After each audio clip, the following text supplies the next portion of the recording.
Hello friends, कैसे हो? उम्मीद है आप सब बढ़िया होंगे। तो चलिए फ्रेंड्स, आज स्टार्ट कर रहे हैं हम नेक्स्ट टॉपिक जियोमार्फोलॉजी पे। आज हम डिस्कस करेंगे। हमारा जो कॉस्मोलॉजी है वो ख़त्म हो गया है। उस टॉपिक में चार टॉपिक थे, चार सब टॉपिक थे उसके: latitude, longitude, rotation of earth and about planets. तो वो हमारा सारा कंप्लीट हो गया है। आज हम जियोमार्फोलॉजी स्टार्ट कर रहे हैं। जियोमार्फोलॉजी में पहले हम देखते हैं कितने सब टॉपिक हैं इस पे, फिर वन बाय वन हम सारे टॉपिक डिस्कस करेंगे। इसमें अगर देखें हम तो टोटल 10 टॉपिक हैं जो इम्पॉर्टेंट एनडीए एग्जाम के पॉइंट ऑफ व्यू से है। सबसे पहले स्ट्रक्चर ऑफ अर्थ आता है, ठीक है। फिर एंडोजेनिक प्रोसेस आता है, एक्सोजेनिक प्रोसेस, ये हम डिस्कस करेंगे क्या चीज़ होती है। एंडोजेनिक और एक्सोजेनिक के बीच में ही ये सारे टॉपिक्स आते हैं, ठीक है। जितने 10 टॉपिक्स हैं वो एंडोजेनिक और एक्सोजेनिक फोर्सेस के बीच में आती हैं, या एंडोजेनिक एक्सोजेनिक प्रोसेस के बीच में। जो इसका सब टॉपिक है, एक वेदरिंग है, physical, chemical and biological weathering के बारे में डिस्कस करेंगे। इरोजन एंड डिग्रेडेशन के बारे में डिस्कस करेंगे। ट्रांसपोर्टेशन क्या होता है इसके बारे में डिस्कस करेंगे। डिपोजिशन के बारे में डिस्कस करेंगे। उसके बाद हम पढ़ेंगे वेल्कोनिज्म के बारे में। वेल्कोनिज्म के अलावा डायस्ट्रोफिज्म के बारे में हम डिस्कस करेंगे। मेटामॉर्फिज्म के बारे में डिस्कस करेंगे। अर्थक्वेक क्या होता है, कैसे आता है, इसमें क्या प्रक्रिया रहती है। लैंडस्लाइड के बारे में, और लैंडस्लाइड के अलावा जो भी मास वेस्टिंग वगैरह होती है उस पर डिस्कस करेंगे। फाल्टिंग क्या होता है। प्लेट टेक्टोनिक की इसकी 2-3 थ्योरी हैं, उस पर हम डिस्कस करेंगे अच्छे से, जहां से क्वेश्चन बनते हैं, ठीक है। तो आज हम today we shall discuss on structure of earth. What is structure of earth? जो हमारी अर्थ है, लैंड है, इसका स्ट्रक्चर कैसा है। जो आउटर साइड से दिखती है वो कैसी है, इनर साइड से कैसी है। इनर साइड क्या ये लेयर वाइज है बनी हुई है, या इसके अंदर क्या चीज़ें हैं, इसकी कितनी डेप्थ है, इसमें अंदर जो टेम्परेचर प्रेशर है उसका क्या इफेक्ट होता है, वो कैसे चेंज होता है, कैसे वेरी करता है। तो उन सब चीज़ों पे आज हम डिस्कस करने वाले हैं। तो क्लास पूरी देखिए, स्किप मत कीजिएगा बीच में। चलिए आज हम स्टार्ट करते हैं स्ट्रक्चर ऑफ अर्थ। देखो, सबसे पहले जो स्ट्रक्चर ऑफ अर्थ है, इस डायग्राम में देखो, सबसे जो टॉप लेयर होती है, outer most layer of earth is called crust, ठीक है। जो सबसे आउटर यानी लैंड का सबसे बाहरी हिस्सा होता है, जिसके साथ हम टच होते हैं, या जहां पे पेड़ पौधे होते हैं, ओशियंस हैं, कॉन्टिनेंट्स हैं, इसको हम बोलते हैं क्रस्ट। यानी कि ऐसी लेयर अर्थ की जो इन्वायरमेंट के कांटेक्ट में है, ठीक है, एयर के कांटेक्ट में है। सबसे अब ऊपर वाली परत जो अर्थ की होती है उसको हम बोलते हैं क्रस्ट, ठीक है। उसके बाद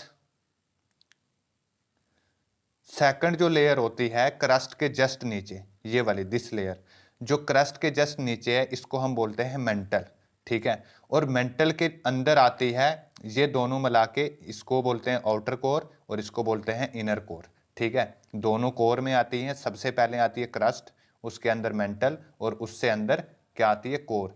सबसे जो अर्थ के मिडल में यानी सेंटर में जो है वो कोर है, और सबसे आउटर क्या है, क्रस्ट है। क्रस्ट और कोर के बीच में क्या है, मेंटल, ठीक है। अब हम इनको अच्छे से डिस्कस करते हैं। ये देखो यहाँ पे, this is crust, outer layer of earth is called crust, below crust is called mantle, and below the mantle are inner portion of earth is called core, ठीक है।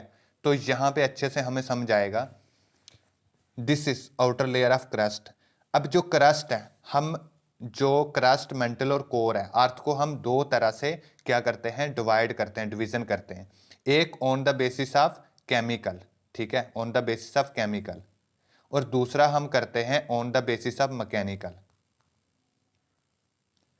केमिकल के बेसिस में यानी जो हमारी क्रस्ट है वो जो हमारी क्रस्ट है वो कौन से केमिकल से बनी हुई है, मेंटल कौन से केमिकल से बनी हुई है, और कोर कौन से, यानी कि जो क्रस्ट, जो हमारी अर्थ जिन जिन केमिकल से बनी हुई है, कौन सी लेयर में कौन से केमिकल्स हैं, और दूसरी लेयर में कौन से केमिकल्स हैं, यानी कि केमिकल्स की जो अलग अलग लेयर्स हैं उसके बेसिस पे हम अगर बात करें तो क्रस्ट 3 पार्ट में डिवाइड की जाती है या 3 लेयर में, ठीक है। This is our earth. Earth की जो अपर लेयर है, सबसे अपर लेयर जिसको हम क्रस्ट बोलते हैं, वो बनी होती है 2 डिफरेंट केमिकल से। एक, इसको अगर हम शॉर्ट फॉर्म बोलते हैं तो बोलते हैं सियाल, ठीक है, सिलिका एंड एल्युमिनियम से, ठीक है। एस सी जो होता है, S I sorry, silica and aluminium से। एस आई जो फार्मूला होता है ये होता है सिलिका का, और ए एल होता है एल्युमिनियम का। मेनली जो रिच मिनरल्स हमें मिलते हैं क्रस्ट में, वो मिलते हैं एक सिलिका और एक एल्युमिनियम। यानी कि एल्युमिनियम जो हमारा मेटल है वो क्या होता है, बहुत हल्का होता है, इतना ज़्यादा उसका वेट नहीं होता एज कंपेयर टू आयरन या अदर जो मेटल होते हैं, मैग्नीशियम वगैरह। तो क्रस्ट जो है, क्रस्ट सबसे ऊपर क्यों है, इस पे भी डिस्कस करेंगे। जो मेंटल है, मेंटल इससे नीचे क्यों है, और कोर सबसे अंदर क्यों आती है। देखिए, जो सबसे, अभी इसकी जो मिनरल्स हैं वो देखिए, उसके बाद हम एनालिसिस करते हैं जब इसकी डायनेस्टी पढ़ेंगे, डायनेस्टी इसकी कितनी कितनी रहने वाली है। सबसे आउटर लेयर में किससे बनी हुई है, सियाल से, यानी कि सिलिका एंड एल्युमिनियम से। जो उससे अंदर वाली है मेटल, सॉरी मेंटल, मेंटल किससे बनी हुई है, मेंटल बनी हुई है सीमा से, SEMA, सिलिका एंड मैग्नीशियम से, सिलिका एंड मैग्नीशियम से।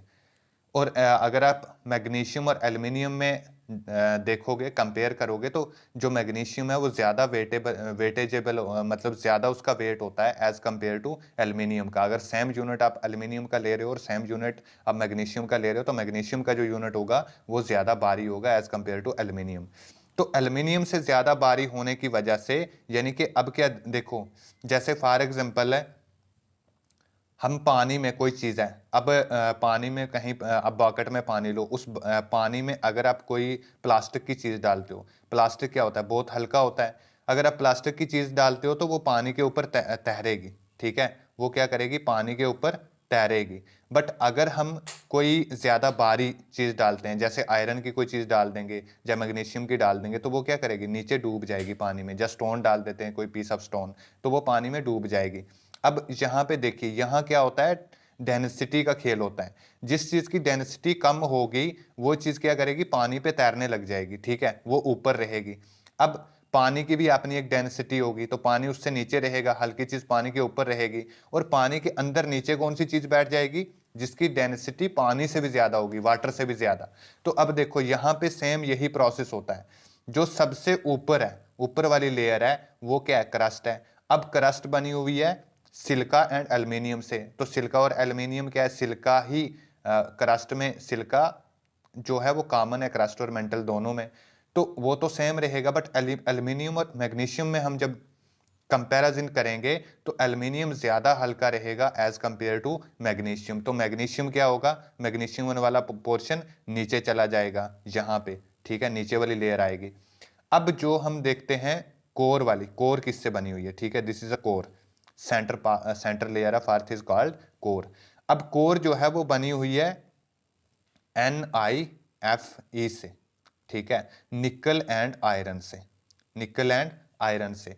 अब आयरन मैग्नीशियम और एल्युमिनियम के कंपेयर में और ज्यादा भारी होता है, सबसे ज्यादा अगर हम बोलें तो जनरली क्या क्या चीज ज्यादा वेटेजेबल होती है, सबसे ज्यादा वेट किसका होता है, आयरन का होता है। आयरन सबसे भारी होता है, तो आयरन सबसे भारी होने की वजह से ये कहाँ है, सबसे नीचे है। यानी अगर हम सिंपल इसका देखें, इसकी लेयर वाइज देखें, तो सबसे पहली लेयर, यानी अगर हम वाटर में एक वाटर की तरह करते हैं, तो वाटर की यहाँ आप कंपेयर कर सकते हो, जो प्लास्टिक है, अगर बाकट, एक पानी की बाकट है, उसमें हम उस पे एक हम प्लास्टिक की कोई पीस डाल देते हैं और एक हम किसका, आयरन का डाल देते हैं, तो प्लास्टिक वाला ऊपर तैरेगा। तो प्लास्टिक को आप कंपेयर कर सकते हो किससे, क्रस्ट से। जो वाटर है, वाटर को आप किससे कंपेयर कर सकते हो, वो कर सकते हो आप मेंटल से। और जो नीचे पीस बैठ जाएगा, सबसे नीचे हम जो आयरन का पीस डालेंगे, तो वो उसको हम किससे कंपेयर कर सकते हैं, उसको कर सकते हैं हम कोर से। तो कोर जो है वो सबसे नीचे है क्योंकि उसकी डेंसिटी ज्यादा है। अभी हम इनके मेटल्स की डेंसिटी भी देखेंगे। और जो हमारा वाटर है वो सेंटर में लाई कर रहा है, ठीक है, आयरन से ऊपर है और प्लास्टिक से नीचे है। तो वो हमारी क्या हो गई, मेंटल हो गई। यानी कि मेंटल क्या है, कोर से ज़्यादा, कोर से हल्की है बट क्रस्ट से ज़्यादा भारी है। और जो हमारी क्रस्ट है, क्रस्ट में जो मिनरल्स, जो पार्टिकल्स मिलते हैं वो क्या है, ज़्यादा हल्की है सबसे, यानी कोर से भी और मेंटल से भी ज़्यादा हल्की है। सबसे ज़्यादा हल्की कौन सी है, क्रस्ट, उससे भारी मेंटल, और सबसे भारी कौन सी है, कोर। अब देखो, अगर हम क्रस्ट के अंदर जाते हैं, सॉरी अर्थ के अंदर जाते हैं, जब हम अर्थ के अंदर जाते हैं ड्रिल करके, फॉर एग्जांपल हमारी ये क्रस्ट है, तो क्रस्ट से हम क्या किए, अंदर जाएंगे, जब कोर की तरफ जाएंगे तो हमारा जो टेम्परेचर है ना अर्थ का temperature of earth will be increased when we move from crust to inner core. So temperature of earth will increase as well as pressure of earth also increase. Why? Because when we move outer side to inner side earth, so you can judge temperature will increase when you move inner side the earth. देखो, जब हम क्या करते हैं, जैसे हम hand pump का पानी होता है, ठीक है, तो हम वाटर अगर बोरवेल करके पानी निकालते हैं, तो जो अर्थ के अंदर का पानी होगा, आपने देखा होगा वो सर्दियों में क्या होता है, ठंड गर्म गर्म होता है, ठीक है, ऐसे धुआं निकल रहा होता है। गर्मियों में वही ऐसा हमें ठंडा लगता है, बट उसका वो टेम्परेचर मेंटेन होता है, कांस्टेंट होता है, जितना गर्मियों में उतना ही सर्दियों में भी होता है, ठीक है। तो सर्दियों में क्या होता है, आउटर इन्वायरमेंट जो है वो ज्यादा ठंडा हो जाता है, इस वजह से हमें वो ज्यादा गर्म फील होता है, बट रहता उतना ही है। बट अगर हम देखें तो ऑन एन एवरेज जो क्रस्ट पे जहां हम रहते हैं वहां पे एवरेज 25 डिग्री के आसपास टेम्परेचर रहता है गर्मियों में, ठीक है। 25 डिग्री, या हम बोल सकते हैं 15 से 25, ठीक है, 15 से 25 डिग्री रहता है मोस्टली टाइम पे। अब 15 से 25 डिग्री अगर क्रस्ट के ऊपर होगा, तो जब अब क्रस्ट से अंदर जाओगे ना, हर एक 165 मीटर जब हम अर्थ के अंदर जाते हैं, ठीक है, तो 1 डिग्री सेंटीग्रेड जो टेम्परेचर है वो इंक्रीज हो जाता है। 165 मीटर जैसे ही हम अर्थ के अंदर जाते हैं, डिगिंग करके, जब बोरवेल करके, या कैसे भी खुदाई करके, तो एक 1 डिग्री टेम्परेचर जो है वो इंक्रीज हो जाता है। ऐसे ही अगर आप कितना चले जाओ, 1650 मीटर चले जाओ, यानी कि 1.5 किलोमीटर के आसपास अगर आप अर्थ के अंदर जाते हो, तो 10 डिग्री टेम्परेचर इंक्रीज हो जाएगा। यानी 10 किलोमीटर अगर हम खड्डा खोद लेते हैं अर्थ के अंदर, तो हमें वहां पे जितना हमें ऊपर टेम्परेचर लगेगा, उससे ज्यादा 10 डिग्री ज्यादा गर्मी नीचे होगी। अगर ऊपर 25 डिग्री टेम्परेचर है, तो नीचे कितना होगा, 35 डिग्री टेम्परेचर हो जाएगा। ऐसे ही नीचे जो हमारा डिस्टेंस है क्रस्ट से लेके इनर कोर तक, वो कितना डिस्टेंस है, वो टोटल है 6371 किलोमीटर, 6371 किलोमीटर। यानी आउटर क्रस्ट से लेके, यानी जो distance between inner core and outer crust, या हम बोलें तो centre of the earth, centre of earth तक पहुंचने तक, सेंटर ऑफ अर्थ कितने किलोमीटर है बिलो द क्रस्ट, 6371 किलोमीटर, यानी 6371 किलोमीटर अर्थ का सेंटर है। अब जब हम 6300 किलोमीटर, लगभग अबाउट 6400 किलोमीटर नीचे जाएंगे, तो हमारा कितना टेम्परेचर इंक्रीज कर जाएगा। क्रस्ट पे अगर 20 से 25 डिग्री है, 15 से 25 डिग्री टेम्परेचर है एवरेज, तो कोर में कितना टेम्परेचर होगा, कोर का टेम्परेचर होता है 2700 डिग्री सेंटीग्रेड। तो बहुत ज्यादा होता है 2700 डिग्री, यानी कि एकदम कोई भी चीज आप डालोगे तो वो किसमें, लिक्विड में चेंज हो जाएगी। आयरन भी डालोगे तो 1 सेकंड में वो पिघल जाएगा। यानी 2700 डिग्री टेम्परेचर। अगर हम बात करें तो जो वाटर है, वाटर क्या होता है, वाटर 100 डिग्री टेम्परेचर पे उबल जाता है, ठीक है, इतना ज्यादा टेम्परेचर होता है। और उसके 27 गुना कर लो, यानी 27 पार्ट, 2700 पे कितना होगा, जो आयरन है ना, वो भी आयरन 1200 से 1300 डिग्री टेम्परेचर पे क्या हो जाता है, पूरा पिघल जाता है। तो यहाँ पे डबल हो रहा है, 12 तो 1300 के भी डबल हो रहा है, ठीक है। आयरन से भी अगर कोई हार्ड चीज होगी तो वो भी पिघल जाएगी 1 सेकंड में। तो इतना ज्यादा टेम्परेचर है, आप देख सकते हो, ठीक है। तो इससे जब हम ऊपर आते हैं, मेंटल का इससे कम टेम्परेचर होता है और क्रस्ट का इससे भी कम। यानी जब हम क्रस्ट से कोर की ओर जाते हैं, तो हमारा टेम्परेचर क्या होता है, अर्थ का टेम्परेचर क्या होता है, इंक्रीज करता है। ऐसे ही सेम इसी तरह से अर्थ का जो प्रेशर होता है, ठीक है, हमारे इन्वायरमेंट में भी प्रेशर होता है और अर्थ के अंदर भी प्रेशर होता है। जैसे ही हम अर्थ से, क्रस्ट से कोर की तरफ जाते हैं तो pressure will also increase. Pressure क्या करता है, प्रेशर भी इंक्रीज करेगा और टेम्परेचर भी इंक्रीज करेगा। ऐसे ही डेंसिटी भी इंक्रीज करती है। तो प्रेशर क्या होता है, प्रेशर होता है किसी चीज का दबाव पड़ना, ठीक है। दबाव जो है ना अर्थ के अंदर, आप जैसे अंदर जाते जाओगे तो और ज्यादा पड़ेगा। अगर क्रस्ट के ऊपर, यानी क्रस्ट के ऊपर अबाउट होता है 1013 मिली बार, ठीक है। ऑन एन एवरेज जो प्रेशर है वो 1013 मिली बार रहता है। प्रेशर को हम मिली बार में मापते हैं और जो हमारा टेम्परेचर होता है उसको हम डिग्री में मापते हैं, ठीक है, डिग्री सेंटीग्रेड में। अब जो हमारा प्रेशर है अगर 1013 मिली बार है, तो जैसे ही हम क्रस्ट के अंदर जाते जाएंगे तो हमारा क्या है, प्रेशर भी बढ़ता जाएगा। अब ये प्रेशर क्यों बढ़ेगा, देखो क्रस्ट है, मेंटल है, कोर है, इस इनके चारों तरफ से क्या होगा, दबाव पड़ेगा। प्रेशर इज कॉल्ड, मतलब प्रेशर हम बोलते हैं किसी चीज का दबाव पड़ना। जब दबाव पड़ रहा है हर तरफ से, क्रस्ट का भी, मेंटल का भी, कोर से, तो बाहर तो थोड़ा मास है, यहाँ पे दबाव कम पड़ेगा, ठीक है, यहाँ पे मेंटल को कम दबाव पड़ेगा। जैसे ही हम कोर में जाएंगे तो मेंटल का भी और क्रस्ट का दोनों का दबाव पड़ेगा। इनर कोर में जाएंगे तो आउटर कोर का भी दबाव पड़ेगा।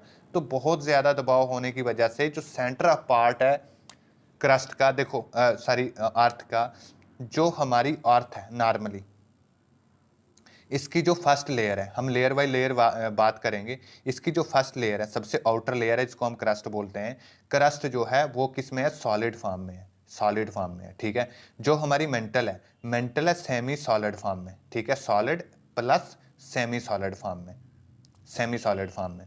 अब जो हमारी कोर है, कोर हमारी है, आउटर कोर जो है वो है हमारी लिक्विड फॉर्म में, ठीक है। तो देखो जैसे ही सॉलिड है, टेम्परेचर हम इंक्रीज करेंगे तो सॉलिड किस में चेंज हो जाएगा, लिक्विड में चेंज हो जाएगा। पहले सेमी सॉलिड में, कम टेम्परेचर देंगे तो सेमी सॉलिड में चेंज हो जाएगा। यानी जैसे हम आयरन को 300-400 डिग्री पे गर्म करें तो वो क्या हो जाता है, जितना पहले ठोस था, मजबूत था, उससे थोड़ा क्या हो जाता है, थोड़ा लिक्विड में चेंज होने लग जाता है। यानी उतना ज्यादा मजबूत नहीं रहता, मजबूती उसकी कम हो जाती, हम कहीं भी उसको पीट के मोड़ सकते हैं, ठीक है। बट जब हम उसको और ज्यादा 1200-1300 डिग्री पे गर्म करेंगे तो वो क्या होगा, पिघल जाएगा। तो जैसे भी सांचे में हम उसको डालेंगे, जिस तरह की हम उसको शेप देना चाहें तो इजिली दे सकते हैं, वो वाटर की तरह लिक्विड फॉर्म में आ जाएगा। तो यही सेम प्रोसेस होता है, जब टेम्परेचर बढ़ता है तो हमारे जो आउटर कोर है वो हो जाती है किसमें, लिक्विड में चेंज। तो ये लिक्विड फॉर्म में है। जो हमारी इनर कोर है, inner core is in the form of solid, ये वापस से सॉलिड फॉर्म में आ जाती है। ये सॉलिड फॉर्म में क्यों आती है, ये सबसे बड़ा क्वेश्चन आ रहा है और सबसे बड़ा कॉन्सेप्ट ये समझना है। ये सॉलिड फॉर्म में चेंज होती है ड्यू टू प्रेशर, ये प्रेशर के कारण चेंज होती है। जो हमारी आउटर कोर है वो चेंज होती है टेम्परेचर के कारण लिक्विड स्टेज में। अब इससे ज्यादा, अब लिक्विड है, आउटर कोर से ज्यादा इनर कोर में तो और ज्यादा टेम्परेचर है, 2700 डिग्री सेंटीग्रेड। तो यहाँ पे तो अगर देखो हम और ज्यादा टेम्परेचर भी देंगे तो लिक्विड से और कुछ चेंज में नहीं होगा, लिक्विड तक ही जाएगा। अब लिक्विड को अगर हम बहुत ज्यादा सभी साइड से प्रेशर डाल देते हैं, ठीक है, प्रेशर डाल देते हैं बहुत ज्यादा, हद से ज्यादा जब प्रेशर डाल देंगे तो ये वापस किस में चेंज हो जाएगा, लिक्विड टू सॉलिड स्टेट में चेंज हो जाएगा, ठीक है। तो जो हमारी इनर कोर है वो सॉलिड स्टेट में इसलिए चेंज होती है ड्यू टू प्रेशर। बाकी जितनी फॉर्म्स हैं, सेमी सॉलिड, सॉलिड, अर्थ की, या जो हमारी आउटर कोर है वो लिक्विड है, वो तीनों किसकी वजह से हैं, वो टेम्परेचर की वजह से। बट जो इनर कोर है वो सॉलिड फॉर्म में चेंज हो जाती है प्रेशर की वजह से। आई होप कि आपको समझ में आ गया होगा। ना समझ में आए तो आप फिर भी कमेंट बॉक्स में क्वेश्चन पूछिए, उसको मैं दोबारा से समझा दूंगा एक बार। तो अभी हम देखते हैं, जो मैंने आपको बताया था कि जो हमारी दो तरह से हम अर्थ को डिवाइड करते हैं। एक तो on the basis of chemical, on the basis of chemical अभी हमने देख लिया क्रस्ट, मेंटल, कोर, ठीक है। तीन पार्ट में हमने, तीन लेयर में डिवाइड किया अर्थ को। सबसे ऊपर वाली को हमने बोला क्रस्ट, जो सबसे हल्की है। उससे नीचे वाली जो थोड़ी बारी है, जिसमें हमें मिलता है क्या, जहां से क्वेश्चन पूछा जाता है कि क्रस्ट किस चीज की बनी होती है, तो क्रस्ट बनी होती है, याद रखना, सियाल से, ठीक है, सियाल, सिलिका एंड एल्यूमिनियम से। जो मेंटल है, मेंटल बनी होती है सीमा से, ठीक है, SiMa, सिलिकॉन एंड मैग्नीशियम से, सिलिकॉन एंड मैग्नीशियम से, और जो कोर है वो बनी होती है नीफे से, निकल एंड आयरन से। ठीक है, ये याद रखना, यहां से क्वेश्चन पूछा जाता है। अब जो हमारी क्रस्ट मेंटल कोर है, ये ऑन द बेसिस ऑफ है chemical, on the basis of mechanical हम करते हैं। मैकेनिकल यानी कि स्टेट के बेसिस पे, किस स्टेट में कौन सी अर्थ की कौन सी लेयर की कौन सी स्टेट है, जो अभी हमने डिस्कस की है। तो अर्थ की देखो, जो सबसे क्रस्ट पार्ट है, जो सबसे ऊपर वाली परत है, इसको हम ऐसे करके, इसको दोबारा से जब डिवाइड किया जाता है मैकेनिकल के बेसिस पे, तो मैकेनिकल के बेसिस पे हम इसको डिवाइड करते हैं। जो आउटर क्रस्ट है, ठीक है, जो आउटर क्रस्ट है उसको हम बोलते हैं लिथोस्फेयर। उसको क्या बोलते हैं? लिथोस्फेयर। जो आउटर क्रस्ट है, क्रस्ट का बाहर वाला हिस्सा, ठीक है, उसको हम बोलते हैं लिथोस्फीयर। लिथोस्फीयर के नीचे जस्ट जो इनर क्रस्ट है, ठीक है, क्रस्ट का नीचे वाला पार्ट, नीचे वाली लेयर, और आउटर मेंटल, ये वाला। पहले सबसे देखिए, ये जो इतना पार्ट है इसको हम बोलते हैं, ये वाला जो सबसे ऊपर वाला पार्ट है, ये वाला, इसको तो हम बोलते हैं क्रस्ट। ठीक है, क्रस्ट से नीचे ये वाला हो गया मेंटल, और ये वाला हो गया कोर। जो ब्लैक पोर्शन वाला है ये कोर है, येलो पोर्शन वाला क्या है? मेंटल है। ठीक है, अब जो सबसे क्रस्ट की बारी, अब यहां पे क्या हुआ है फिजिकल डिवीजन में ना, केमिकल डिवीजन में हमने क्या कर दिया, क्रस्ट, मेंटल और कोर में, तीन में डिवाइड कर दिया, क्रस्ट, मेंटल और कोर में। बट जब हमने फिजिकल डिवीजन की तो इन तीनों को हमने 6 डिवीजन में चेंज कर दिया। क्रस्ट को भी 2 में चेंज कर दिया, क्रस्ट को भी 2 लेयर में हमने फिर से तोड़ दिया, मेंटल को भी 2 में तोड़ दिया, और कोर को भी 2 में तोड़ दिया। ठीक है, तो जो हमारी आउटर क्रस्ट यानी कि जो हमारी क्रस्ट है, क्रस्ट को हमने 2 पार्ट में डिवाइड कर दिया, एक आउटर क्रस्ट और एक इनर क्रस्ट। ठीक है, चाहे लोअर क्रस्ट बोलते हैं। तो मेंटल को भी हमने 2 में कर दिया, एक आउटर मेंटल और एक इनर मेंटल। तो कोर को भी हमने ऐसे ही कर दिया, कोर तो पहले ही 2 थी, एक आउटर कोर और एक इनर कोर। तो हमने किस में कर दिया, तीनों लेयर को 2-2 पार्ट में वापस से डिवीजन कर दिया, इजी वे से पढ़ने के लिए, स्टेट को समझने के लिए। अब क्या हुआ, जो हमारी सबसे ऊपर वाली परत थी outer core, sorry outer crust, outer crust को हमने नाम दे दिया लिथोस्फीयर। उसके बाद एक ऐसी क्रस्ट है, क्रस्ट ही एक ऐसी लेयर है जो फर्स्ट लेयर, एक ही लेयर से लिथोस्फीयर बनती है, बाकी 2-2 से बनेंगे। फिर जो लोअर क्रस्ट थी और आउटर मेंटल थी, लोअर क्रस्ट और आउटर मेंटल, इसको हमने नाम दे दिया अस्थेनोस्फीयर। ठीक है, ये अस्थेनोस्फीयर, अस्थेनोस्फीयर नाम दे दिया। उसके बाद जब इनर मेंटल थी, इनर मेंटल को और आउटर कोर को, इनर मेंटल और आउटर कोर को हमने क्या नाम दे दिया, इसको नाम दे दिया मीसोस्फीयर। क्या नाम दे दिया? मीसोस्फीयर, मीसोस्फीयर। ठीक है, उसके बाद जो सबसे नीचे थी इनर कोर, इनर कोर को भी हमने नाम दे दिया बैरोस्फीयर। क्या दे दिया? बैरोस्फीयर।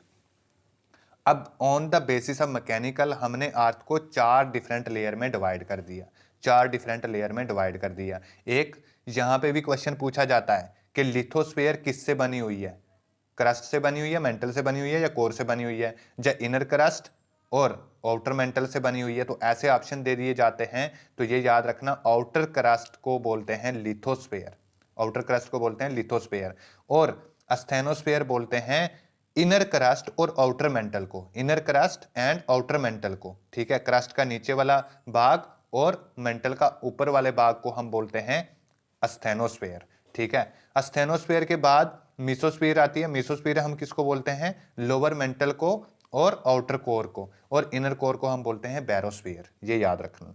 ठीक है, अब हम देखते हैं 1 बाई 1। ये हो गई हमारी on the basis of mechanical division. अब देखो, एक चीज और भी हम पढ़ेंगे, डिसकंटिन्यूटी का कंसेप्ट। देखो, जो ये वाली है ना, ये स्टेट है। फर्स्ट जो क्रस्ट है हमारी, ठीक है, अभी हम इसका देखेंगे। जो क्रस्ट है ये सॉलिड फॉर्म में है, सॉरी जो लिथोस्फीयर है ये सॉलिड फॉर्म में है। ये किसकी फॉर्म में है? सॉलिड में है। जो अस्थेनोस्फीयर है, अस्थेनोस्फीयर जो है ये सेमी सॉलिड फॉर्म में। किसमें है? सेमी सॉलिड फॉर्म में। अब सॉलिड से एकदम तो लिक्विड नहीं आएगा, थोड़ा प्रेशर, थोड़ा हम टेम्परेचर जब बढ़ाएंगे तो किस में चेंज हो जाएगा? सेमी सॉलिड में। तो अस्थेनोस्फीयर सेमी सॉलिड में, और सबसे ज्यादा जो लावा है, लावा रिच है यहाँ पे, यहाँ से ही वैल्केनो आते हैं। वैल्केनो एरप्शन कहाँ से होते हैं? अस्थेनोस्फीयर से। और जो नीचे वाला पोर्शन है हमारा मेसोस्फीयर, मेसोस्फीयर क्या है, लिक्विड है, और बैरोस्फीयर क्या है, ये फिर से सॉलिड है। स्टेट हमारी कहाँ पे हमें दिखती है, यानी लिक्विड सॉलिड वाली जो लेयर है वो हमें मिलती है कहाँ पे, मैकेनिकल बेसिस पे जब हम डिवीजन करते हैं अर्थ को। और जो हमें केमिकल के हिसाब से जब पढ़ना होता है तो हम केमिकल देखते हैं क्रस्ट में कौन से केमिकल हैं। क्रस्ट जो बनाई गई है वो केमिकल के आधार पे बनाई गई है, मेंटल भी केमिकल और कोर भी केमिकल के आधार पे। चलिए नेक्स्ट बात करते हैं हम इसके फीचर्स की, डिफरेंट फीचर्स की। देखो क्रस्ट में हम वन बाय वन देखते हैं। जो क्रस्ट है, crust is outer most solid part of the earth. Crust सबसे बाहरी, सबसे आउटर, जो सबसे बाहर वाला हिस्सा है, बाहर वाली परत है, उसको हम बोलते हैं क्रस्ट। और ये क्या है, सॉलिड फॉर्म में है।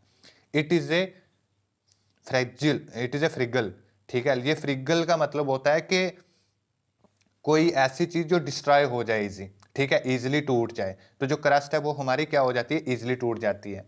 अब क्रस्ट में एक चीज और होती है, क्रस्ट भी दो टाइप की होती है। ठीक है, ये देखो, ये जो क्रस्ट है ना, जो आउटर ये वाली है क्रस्ट, इज क्रस्ट भी दो टाइप की होती है। क्रस्ट को भी हम दो तरह से डिवाइड करते हैं। जैसे मेंटल को हमने दो दो में डिवाइड किया, इनर मेंटल और आउटर मेंटल।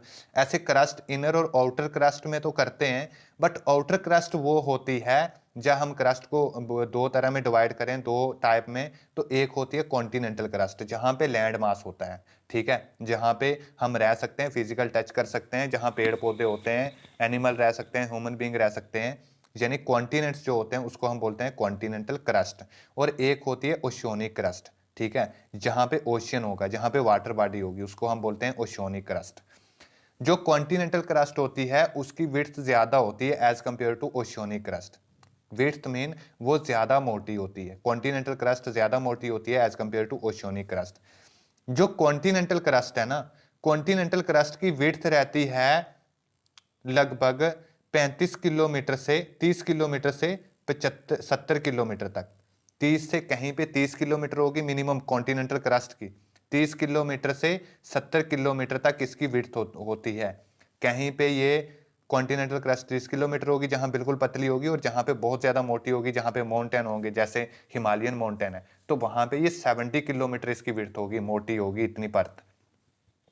अब जो हमारी मेंटल है, मेंटल की विड्थ होती है, नहीं सॉरी, पहले देख लेते हैं ओशियोनिक क्रस्ट की विड्थ। ओशियोनिक क्रस्ट की जो विड्थ है वो होती है 6 किलोमीटर से 12 किलोमीटर। कितना, 6 किलोमीटर से 12 किलोमीटर। तो आप देख सकते हो जो ओशियोनिक क्रस्ट है ये बहुत पतली होती है, यानी हम कहीं कहीं पे जहां पे ट्रेंचेस है ना, ओशियन ट्रेंचेस, ठीक है, बहुत गहरी, जहां पैसिफिक ओशियन ट्रेंच है, तो वहां से जो बिल्कुल गहरी, सबसे गहरी ट्रेंच है ना, 11 किलोमीटर के आसपास वो गहरी है, तो वहां से अगर हम खुदाई करेंगे तो हम 6 किलोमीटर के बाद, सिर्फ जस्ट 6 किलोमीटर के बाद हम कहाँ इंटर कर जाएंगे, हम मेंटल तक पहुंच जाएंगे, हमें मेंटल मिल जाएगी। तो जो जो मेंटल है, अब मेंटल की बात करें, मेंटल की जो विड्थ होती है, width of mental about from one, ये स्टार्ट होती है 100 किलोमीटर नीचे से, 100 किलोमीटर क्रस्ट के बिलो से, और ये चाहती है 2900 किलोमीटर, 2900 किलोमीटर तक।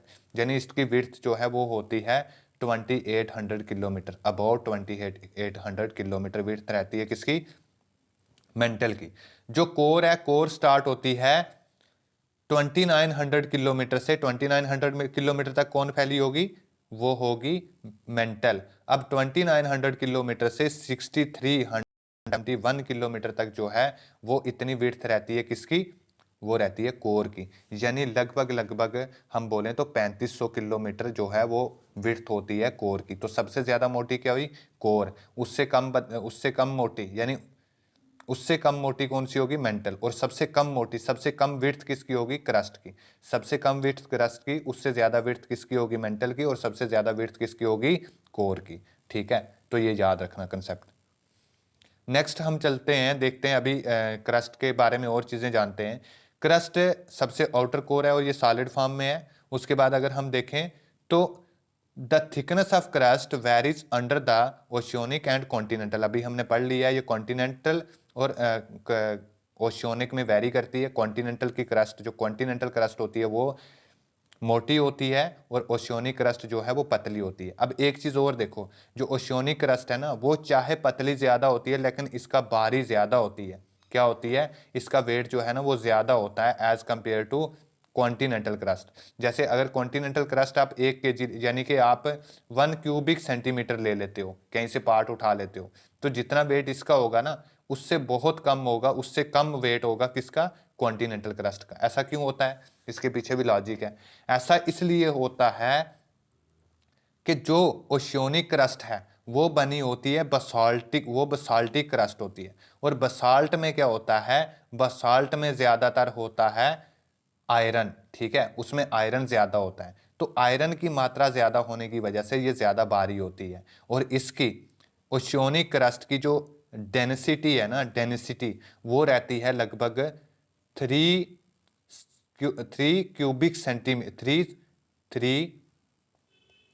ग्राम पर क्यूबिक सेंटीमीटर, 3 ग्राम पर क्यूबिक सेंटीमीटर। हम इसको क्यूबिक सेंटीमीटर में मापते हैं, यानी कि आप 1 क्यूब सेंटीमीटर का जितना पोर्शन ले लो, जैसे ये वाला है, इतना आप पोर्शन कहीं से ले रहे हो, ठीक है, 1 क्यूबिक सेंटीमीटर। तो अगर आप 1 क्यूबिक सेंटीमीटर ले रहे हो तो इसकी कितनी होगी, 3 ग्राम। 3 ग्राम इसकी क्या होगी, लगभग 3 ग्राम इसका वेट होगा। बट अगर आप डेंसिटी देखोगे, इतना ही 1 क्यूबिक सेंटीमीटर अगर आप कॉन्टिनेंटल क्रस्ट का लेते हो तो उसकी होगी कितनी, 2.7 ग्राम पर क्यूबिक सेंटीमीटर। तो इसकी क्या है, 2.7 ग्राम पर क्यूबिक सेंटीमीटर किसकी है, कॉन्टिनेंटल क्रस्ट की। और ओशियनिक क्रस्ट की क्या है, 3 ग्राम पर क्यूबिक सेंटीमीटर। तो ओशियनिक क्रस्ट की ज्यादा डेंसिटी है, यानी कि ज्यादा भारी है as compare to continental crust. Continental crust is the thicker, देखो कॉन्टिनेंटल क्रस्ट ज्यादा मोटी होती है as compare to oceanic crust. Next देखते हैं, the crust is made up of heavier, हम बात कर चुके हैं। 3 ग्राम होती है जो डेंसिटी होती है क्रस्ट की, ये एवरेज बताया हुआ है, बट ये है ओशियनिक क्रस्ट की। Kind of rock seen on the oceanic crust is basalt, basalt rock मिलती है ओशियनिक क्रस्ट में। यहाँ से भी क्वेश्चन पूछा जाता है, इसको याद रखना। बसाल्टिक रॉक कौन सी होती है, बसाल्टिक रॉक इन ओशियनिक क्रस्ट। और कॉन्टिनेंटल क्रस्ट में कौन सी मिलती है, एसिडिक रॉक मोस्टली होती है।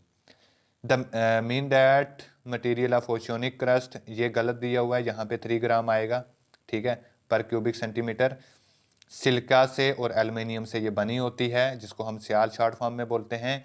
The portion of the interior beyond the crust is called mental, crust से नीचे क्या आता है, मेंटल आता है। It is in A solid state, mental. हाँ, अभी हम मेंटल के बारे में बात कर रहे हैं। मेंटल भी हमने देखा था किसमें, 2 पार्ट में, 2 लेयर में हम डिवाइड करते हैं, एक आउटर मेंटल और एक इनर मेंटल, ठीक है। इनर मेंटल को और सॉरी आउटर मेंटल को और इनर क्रस्ट को हम बोलते हैं अस्थेनोस्फीयर, ठीक है। तो जो मेंटल है ये सॉलिड नहीं, सेमी सॉलिड स्टेट में होती है ये, ठीक है, सेमी सॉलिड और सॉलिड दोनों में। जो बाहर वाला आउटर मेंटल है ना वो सॉलिड फॉर्म में होती है, जो इनर मेंटल है वो सेमी सॉलिड में होगी। The thickness range is 10 to 200 kilometre नहीं है, ये है 2900 किलोमीटर इसकी डेप्थ है, तो इतनी ये रहती है लगभग। ये वाली 10 to 200 किलोमीटर जो है ये आउटर मेंटल का बता रहा है, ठीक है। तो ये भी आउटर मेंटल का बता रहा था, solid form, solid state.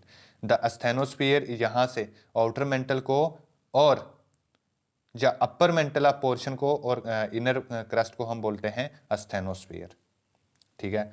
The mantle extend from Mohorovicic discontinuity to depth of 2900 kilometre. देखिए मोहविक डिसकंटिन्यूटी अभी हम पढ़ेंगे, डिसकंटिन्यूटीज क्या होती हैं ये बाद में देखते हैं, समझाऊंगा मैं अच्छे से। अस्थेनोस्फीयर इज द अपर, ये हम बात कर चुके हैं। अस्थेनोस्फीयर जो क्या चीज़ होती है, it is the chief source of, जो अस्थेनोस्फीयर है इसको बोला जा रहा है, ये चीफ सोर्स है किसका, मैग्मा का। तो वैल्केनोज यहाँ से ही इरेप्ट होते हैं, सबसे ज़्यादा इरेप्ट होते हैं।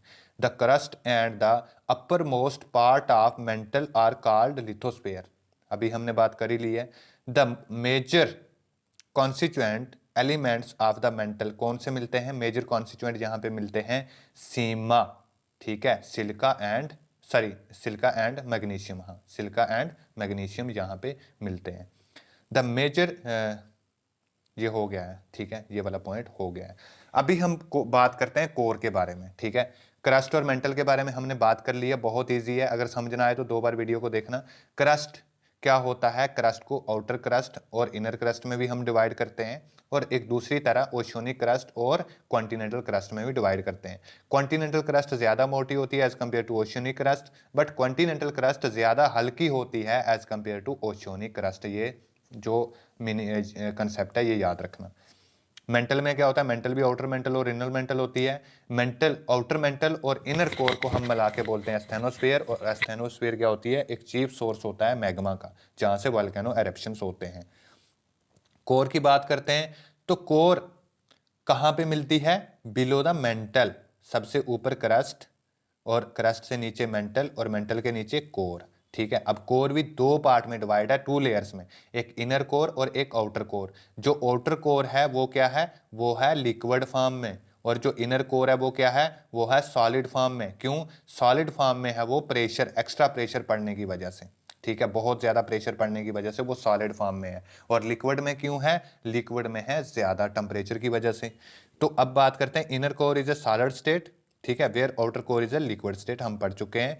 The core is made up of very heavy, core किससे बनी हुई है हम बात कर चुके हैं, कोर बनी हुई है नीफे से, निकल एंड आयरन। Ni बोलते हैं, निकल का फार्मूला होता है, और Fe होता है आयरन का फार्मूला। ठीक है, नीफे से बनी होती है, ये याद रख लेना फुल फॉर्म, निकल और आयरन से। अब हम थोड़ी सी बात कर लेते हैं, एक अलग सा कंसेप्ट है इसी में, डिसकॉन्टिन्यूटी इनसाइड द अर्थ, अर्थ के इनसाइड में डिसकॉन्टिन्यूटी। यहां पे देखो, यहां पे आओ एक बार इस डायग्राम पे। अब इस डायग्राम में देखिए, दिस इज अ क्रस्ट, ठीक है, जो हरी भरी दिख रही है ये क्रस्ट है। अब ये वाला जो पोर्शन है, ठीक है, ये वाला क्या है, ये है mental, this is a mental. और ये वाला जो पोर्शन है, दिस इज अ कोर, क्या है, कोर। अब जो कोर है, क्रस्ट है और मेंटल है, तीनों अलग अलग स्टेट में है, हमने पढ़ा है। क्रस्ट किस में है, सॉलिड में है। मेंटल किस में है, सेमी सॉलिड में और सॉलिड में। और कोर किस में है, कोर है भाई लिक्विड में और फिर सॉलिड में। अब देखो, ऐसा तो होगा नहीं कि ऊपर वाले ने कोई बिल्कुल, नेचर ने क्या कर दिया, एकदम ही ऊपर वाला जो हिस्सा है पूरा एक परत बना दी। हमें अगर आप खुदाई करोगे तो ये परतें नहीं मिलेंगी, ठीक है, ये जजमेंट है। एकदम से आपको ऐसा नहीं होगा जब आप खुदाई करोगे कि एक परत सॉलिड फॉर्म गायब हो गई और सीधी सेमी सॉलिड आ गई, और सेमी सॉलिड गायब हो गई और सीधी लिक्विड आ गई, ऐसा नहीं होता। कहीं भी किसी भी जगह पे आप जाओगे, किसी भी, जब एक स्टेट से दूसरी स्टेट में कोई चीज चेंज होती है तो वहां पे एक ट्रांजिशन जोन आता है। ठीक है, वहां पे एक ट्रांजिशन जोन आता है। फॉर एग्जांपल, जैसे आप क्या करते हो, जहां पे आप जंगल में, गांव में थे, ठीक है, अब गांव में से आप कहां जाते हो, डायरेक्ट जंगल में। गांव में से आप गए जंगल। अब जंगल तक पहुंचने में ऐसा तो होगा नहीं गांव से सीधा जंगल आ जाएगा, एक बार से गहरा जंगल आ जाएगा, ठीक है, ऐसा नहीं होगा। गांव आएगा, गांव जैसे खत्म होगा उसके बाद थोड़े थोड़े पेड़ पौधे आएंगे, ठीक है, ना तो ज्यादा घना जंगल होगा, थोड़ा थोड़ा एक ट्रांजिशनल जोन होगा, थोड़े थोड़े पेड़ पौधे होंगे, ना बिल्कुल गांव की तरह होगा, ना बिल्कुल कम होंगे, ना बिल्कुल ज्यादा। तो यहाँ पे ट्रांजिशनल फेस आएगा, उसके बाद घना जंगल आएगा। सेम ऐसे ही होता है, अगर आप क्या कर रहे हो, कॉन्टिनेंट से, यानी कि आप क्या कर रहे हो, एक लैंड मास से ओशियन की तरफ जा रहे हो, यहाँ ओशियन है तो आप लैंड मास पे, यानी कि आप कहीं गोवा के बीच पे हो, तो आप सीधा क्या करते हो, लैंड से पहले जाते हो कहाँ पे, पानी में डुबकी लगाने, ओशियन में जाते हो, समुद्र में। तो एकदम से लैंड नहीं खत्म हो जाएगी और ओशियन नहीं आ जाएगा, बीच में एक ट्रांजिशन फेस आएगा जहां पे गीली रेत मिलेगी आपको। ठीक है, रेत होगी, जब मिट्टी होगी वहां गीली होगी, पानी भी होगा और कॉन्टिनेंट भी होगा। ट्रांजिशनल फेज बोलते हैं, यानी कि जहां पे दोनों पार्ट के करेक्टर्स मिल रहे होंगे, जहां ओशियन के करेक्टर भी हैं और जहां लैंड के करेक्टर भी हैं, जहां जंगल के करेक्टर भी हैं और किसके थे, गांव के करेक्टर भी हैं, यानी कि जहां पे पेड़ पौधे बहुत कम होते हैं और जंगल के जहां बहुत ज्यादा होते हैं। तो यहाँ पे थोड़े पेड़ पौधे हैं, ना बहुत ज्यादा है ना बहुत कम है। यहाँ पे क्या है, पानी भी है और सैंड भी है, मिट्टी भी है, तो गीली मिट्टी मिलेगी। ठीक है, तो इसको बोलते हैं ट्रांजिशन जोन। एक और एग्जांपल दूं, फॉर एग्जांपल, आप क्या करते हो, आप एक ऐसी जगह से जहां पे घास था, ठीक है, मैदान था, अब मैदान से आप जा रहे हो, यहां पे मैदान है, पूरा प्लेन इलाका है, ठीक है, अब मैदान से आप जा रहे हो पहाड़ी पे, पहाड़ी है, मैदान अगर मैं देखूं तो पंजाब में पूरा प्लेन इलाका है। पंजाब से आप जा रहे हो कहां पे, पहाड़ी पे, लेह लद्दाख पे। तो आपको क्या लगता है, जैसे ही प्लेन खत्म होगा तो सीधी पहाड़ी आ जाएगी? बिल्कुल भी ऐसा नहीं होगा।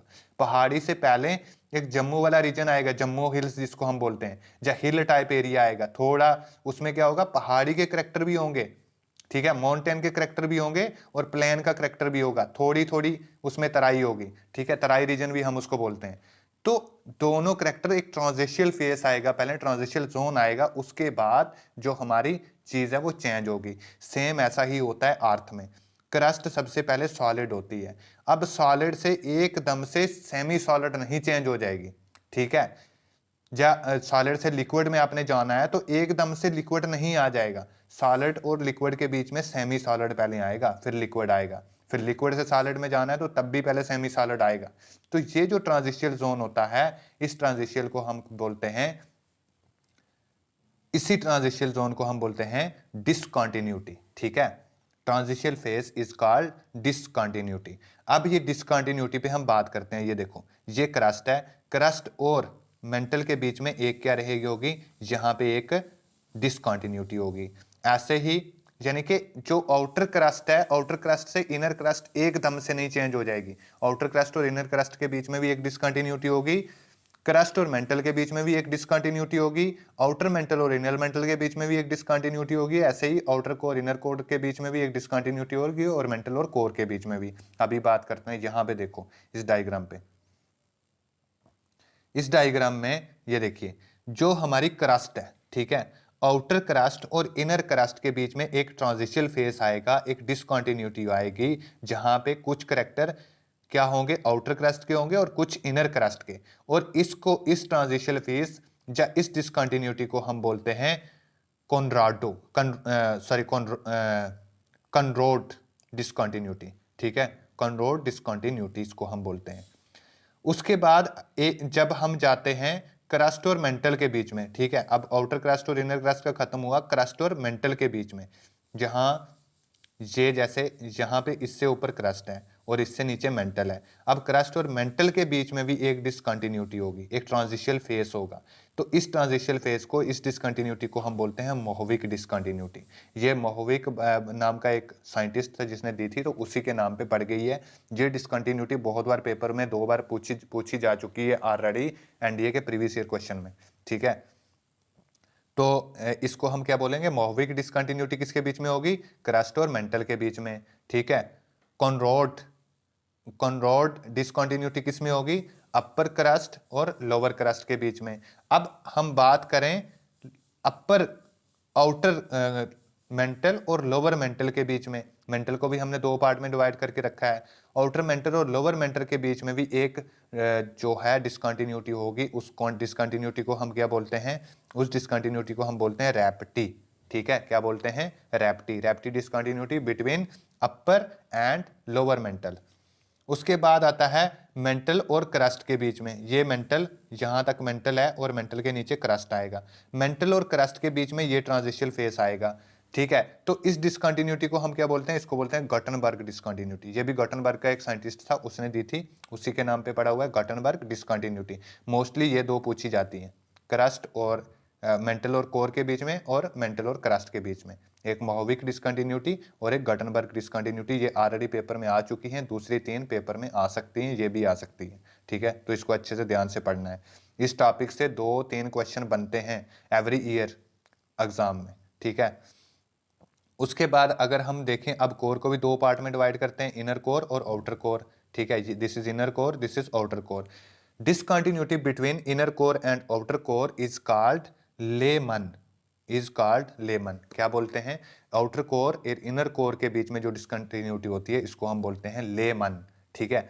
तो 5 डिसकंटिन्यूटी हो गई हमारी, आउटर क्रस्ट और इनर क्रस्ट में कौन सी हो गई, आउटर क्रस्ट और इनर क्रस्ट में हो गई कौन सी, कॉनरोड डिसकंटिन्यूटी, ठीक है। उसके बाद मेंटल और क्रस्ट में हो गई, मेंटल और क्रस्ट में हो गई मोहविक डिसकंटिन्यूटी, और लोअर मेंटल और अपर मेंटल के बीच में कौन सी होगी, लोअर मेंटल और अपर मेंटल के बीच में रैप्टी डिसकंटिन्यूटी। उसके बाद मेंटल और कोर के बीच में कौन सी होगी, गटनबर्ग डिसकंटिन्यूटी, और आउटर कोर और इनर कोर के बीच में कौन सी होगी, लेमन डिसकंटिन्यूटी, ठीक है। तो ये था आज का हमारा टॉपिक, मिलते हैं नेक्स्ट क्लास में बहुत जल्दी। तो आई होप आपको क्लास समझ में आ रही होगी, अगर कोई प्रॉब्लम आ रही है तो आप जो कमेंट बॉक्स है उसमें कमेंट कीजिए, तो मैं वापस से उस डाउट को क्लियर करवाऊंगा अगर कोई भी डाउट आ रहा है आपको। ठीक है, तो मिलते हैं नेक्स्ट क्लास में। Thank you so much.